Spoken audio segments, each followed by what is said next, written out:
in terms of football, and that is, do you think having a supporter club in Uganda um, contributes to gaining a lot more fans? I think having an active supporters club has contributed to the increase in Liverpool's influence in Uganda per se, because when there's an official supporters club, we are given the mandate to be the ambassadors. There's nothing that happens concerning Liverpool in this country that we are not involved in. Having a supporters club really does promote Liverpool's influence in Uganda, because even with the few activities we do, we have become a model supporters club to other even local clubs to try and mimic what we are doing, because in Uganda, we are the only supporters club with maybe a home. So any Liverpool supporter knows if you want to see a Liverpool game, I'll go to Fast Sports Fusion. We are the only supporters club that has a brand that is easily distinguished from any other thing. You just say UG Corp and everyone, those are Liverpool supporters. We help each other. Recently, I've had a few of our members dying, and we have been able to step in as the official Liverpool Supporters Club and doing different activities for them. And the general community around, or the population, always stand and amaze and be like, are they as football supporters to this extent? Be part of his final life on earth. Maybe we are going to contribute in this manner. So if someone is around and they are watching what you are doing, they feel touched and they would like to also maybe join whatever you are doing. So it does help to have an official supporters club within the country. And we have seen a couple learning from us, because Tottenham has one, Arsenal has, Man United also has, Chelsea has. So those four have, and ours was the first of its kind in this country, and the others have picked a leaf from that, but with the need to impact our community. That has been the major concern.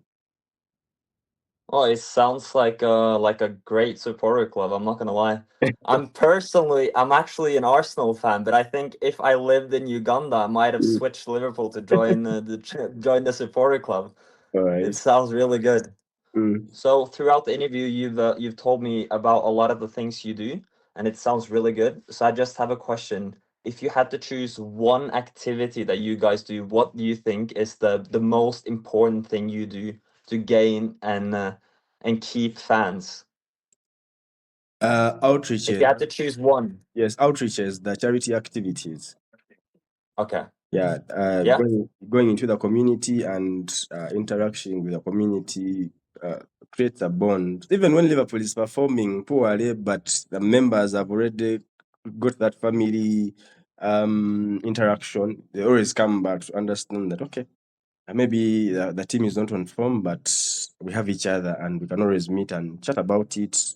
Let's say there are issues of family, disagreement, conflicts. So maybe as a man, I'll need to talk to another man after the game. So at times it is Mm. hard to find these people. But when you meet even after the game and you have lost, that's outreach you have done, or makes you come together as one. Because of recent, we went to of Kisenyi and we interacted with the street children. We have been to Masaka. We collaborated with an orphanage there. But when we went with all the members we went there with, it wasn't about maybe that the sport itself on TV, but now it was us using Liverpool to give hope to these orphans who are in this orphanage. And members are like, I think we can maybe build laboratories for these people. Now it has shifted from the football you watch going to be like, okay, how far are we? What is needed? So I think the charity activities, the outreaches, for me, stand out most in all activities that we do. Yes. Great. Okay. Thank you very much. So do you see Liverpool's fan base continue to grow in Uganda, or why and why not? Why or why not? Okay, there are different generations. Now, for us as Liverpool supporters, we have like three segments.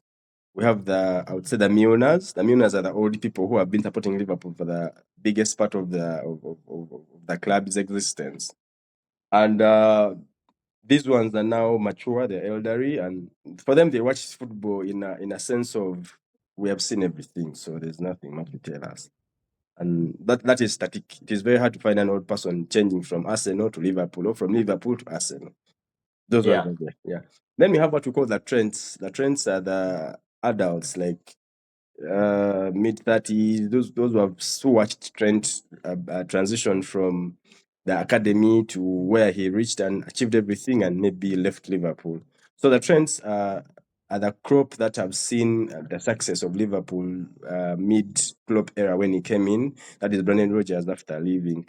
And the success of Klopp attracted so many who I'm going to call the current crop of Liverpool fans who are young.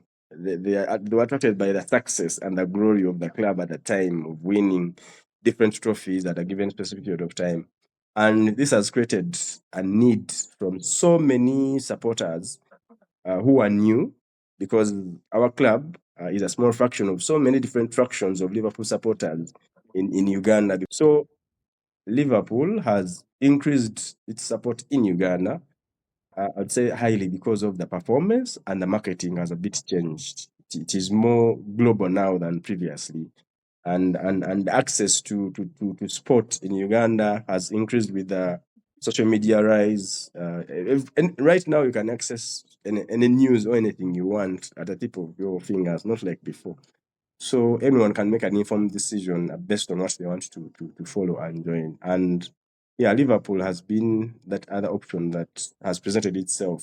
Yeah, Liverpool having this official supporters club gives it an edge from the others, because it gives us an opportunity to be in a nature of I'd call it the native outreach. Like, someone feels that if I'm a Ugandan Liverpool supporter, I think the best thing to call myself is a UG Copite. And when I go the other side is maybe a Copite. And then when they go to these other clubs, that arrangement is not there. Like, there's no direction to, if you're an Arsenal supporter, you do this. If you're a Man U supporter, you do that. It's more of a laissez-faire. But again, they have also increased because, as the population grows, because I doubt if my kids will ever support any other club apart from Liverpool, because everything is Liverpool. So I was one, but now I have maybe 5 behind me. They're also Liverpool supporters. Then maybe I have a friend, they also have maybe 5. Another has 2, 1. So our kids also add on that number. So of course, it's Right. increasing. Yes. Okay, great. Okay, thank you so much. You've answered the question so well, so I've had to skip a lot of questions, so that's great. You're welcome. Okay, so thank you so much. I just want to say that from what you've said, I think your club sounds amazing. The supporter club, it sounds like it's ran very well. So I'm very impressed of everything you've said. All right. Thank you.